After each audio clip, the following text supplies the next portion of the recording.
This is Pressers by FedNet, where news conferences from the United States Congress become podcast episodes for your listening on your time. On June 10th, House Democratic Caucus leaders Pete Aguilar and Ted Lieu, both of California, were joined by Democratic Congressional Campaign Committee Chair Suzan DelBene at their weekly news conference as colleagues reacted negatively to President Trump's federalizing their state's National Guard and Marines to put down protests in Los Angeles. The following material is protected by copyright. Grateful as always to be joined by Caucus Vice Chair Ted Lieu, and today we're joined by Chair Suzan DelBene, who shared an update this morning about our path to the House majority in 2026. House Democrats are winning on the economy, we are winning on health care, and we're going to win back the fight for the American people to lead this country at this moment. And the weak and cowardly actions of Donald Trump are evidence of this. Just a few days ago, the world's richest man and Donald Trump's biggest campaign contributor betrayed the president and called on Republicans in the Senate to kill Trump's signature piece of legislation, which throws 16 million people off of their health insurance to pay for more tax breaks for billionaires. Elon Musk did this not to protect the people who rely on Medicaid and food assistance to meet their basic needs, but because the bill doesn't go far enough to enrich him and his companies. Musk even said that Trump's reckless tariffs will cause a recession. Trump knows all of this. He knows that the Republican budget is politically toxic. He knows that the economy is crashing because of his policies, and he is desperate to change the subject.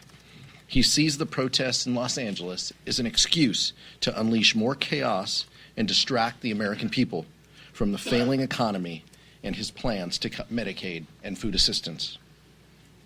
Remember, Donald Trump refused to call up the National Guard on January 6th when thousands of violent rioters stormed the U.S. Capitol in search of his own vice president. This isn't about law and order or protecting public safety. Donald Trump wants conflict and violence. House Democrats stand on the side of peaceful protests and condemn the violence that Donald Trump is rooting for. We will continue to fight for a stronger economy and lower costs. Vice Chair Ted Lieu. Thank you, Chairman Aguilar. Peacefully protesting is an American right. It's part of the rich tradition of our country. Burning cars, looting, and destroying property are crimes. And anyone who takes advantage of this situation and engages those crimes should be prosecuted to the fullest extent of the law. State and local law enforcement have repeatedly said they have the resources necessary to handle the situation. It is completely un-American and needlessly provocative for Donald Trump to deploy National Guard and Marines to Southern California.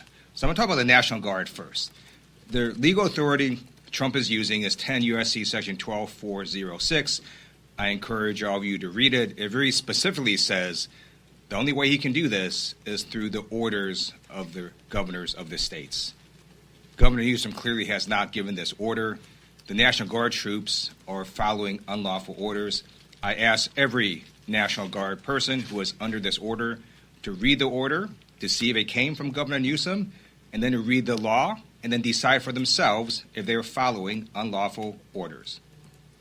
Also turns out that when Secretary Hegseth ordered this deployment and carrying out those orders, he put all these troops into Southern California without federal funding for food, water, fuel, equipment.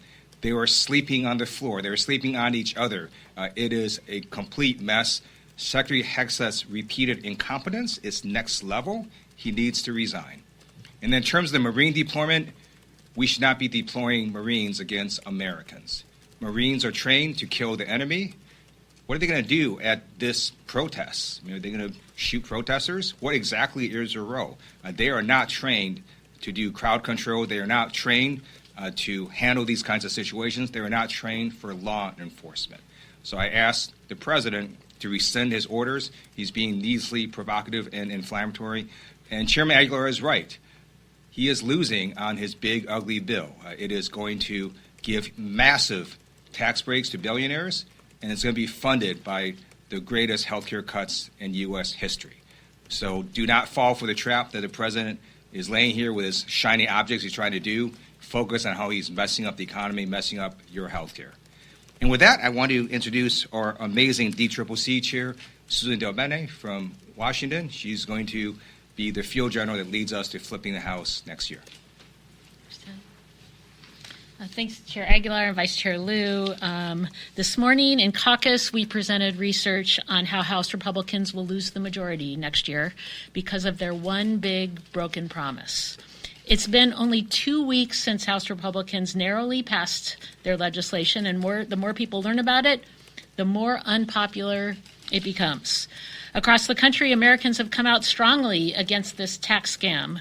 They've held protests outside of Republicans' district offices against the cuts to Medicaid and nutrition programs. And in the very few in-person town halls that Republicans have held, we've seen incredibly large crowds turn out in opposition to their legislation. But despite the overwhelming local opposition to the big ugly bill from their constituents, vulnerable House Republicans are embracing it and resorting to lies when talking about it.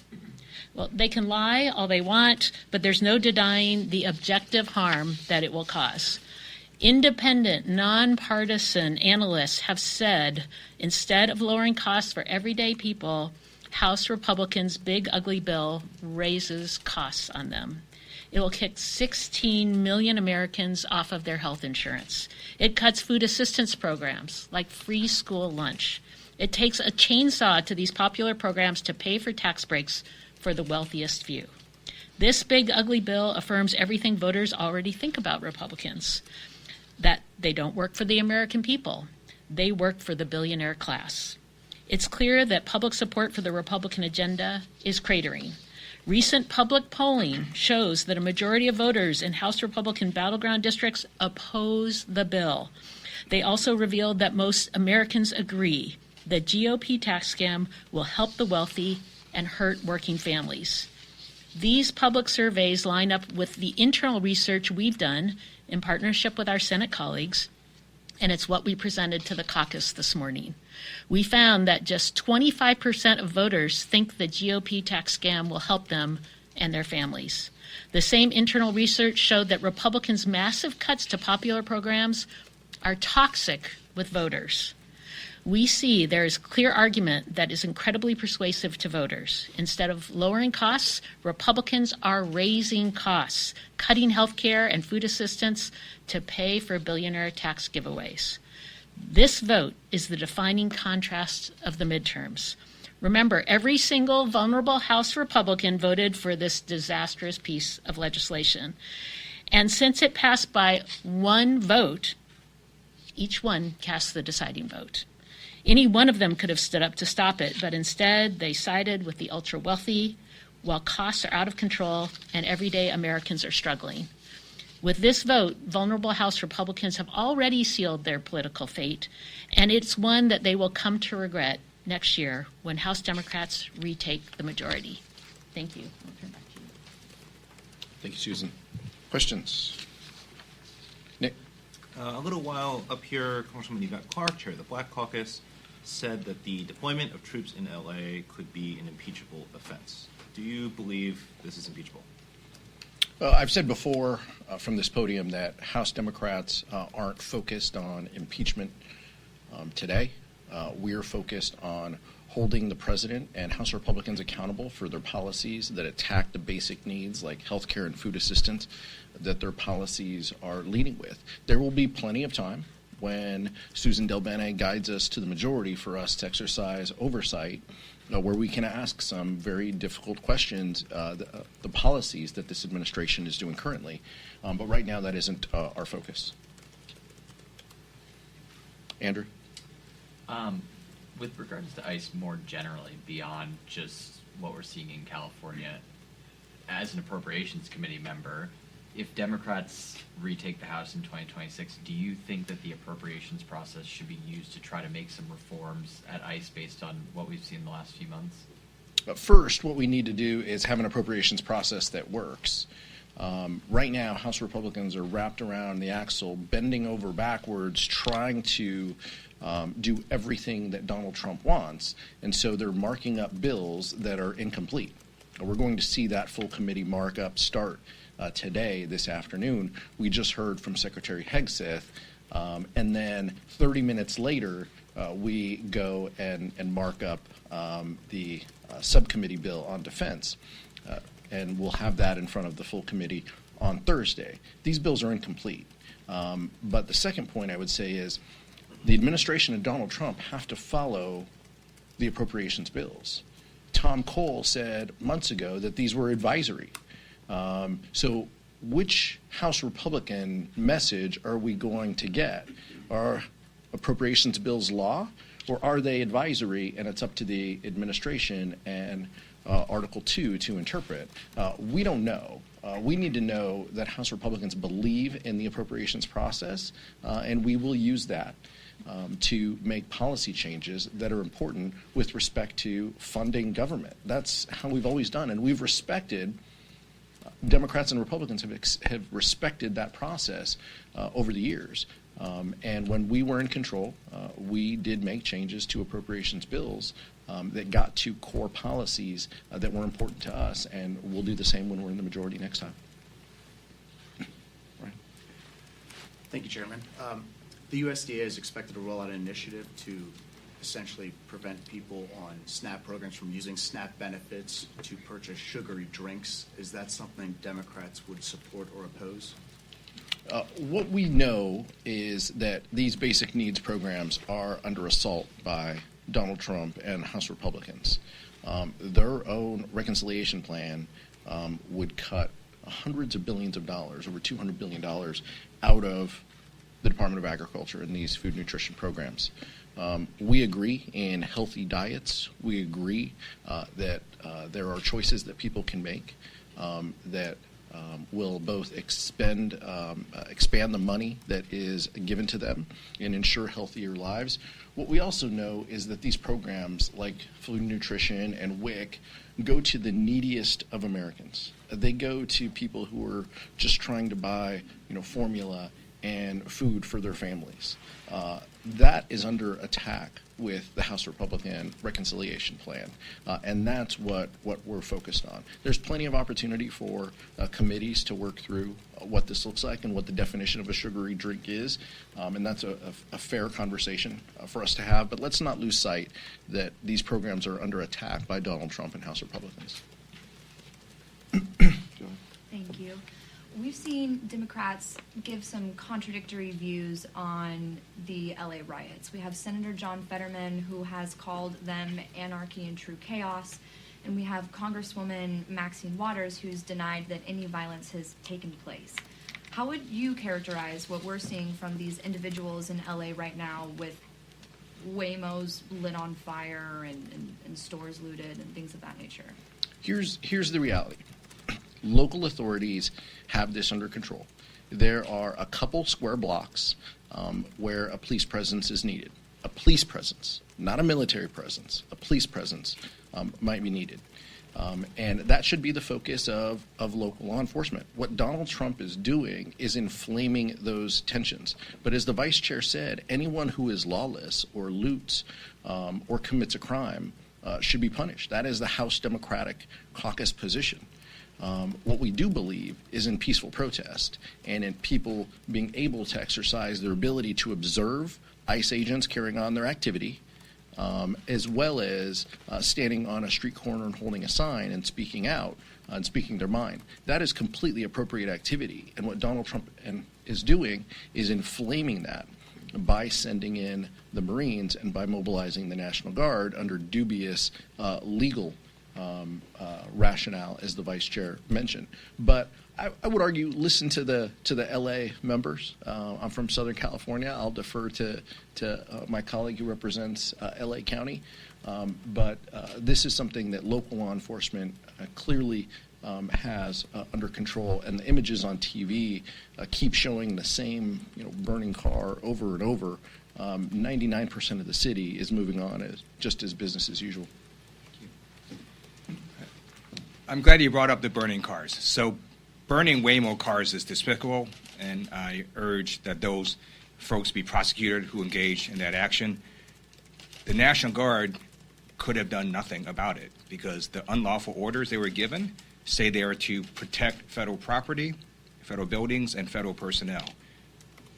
That has nothing to do with way more cars. So even if they were right there at the scene, there was literally nothing they could have done without violating their orders. And let's say Marines at the scene. What would you want these Marines to do? Like shoot these people?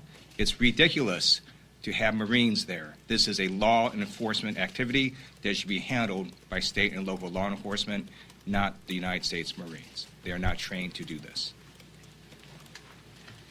Questions? So the oversight election for ranking member is about 2 weeks away. Has leadership decided who they are willing to endorse for that post? Our responsibility as a vice chair our responsibilities are to conduct the election. I don't think any of our colleagues on June 24th would want us to conduct the election if we were rooting for someone.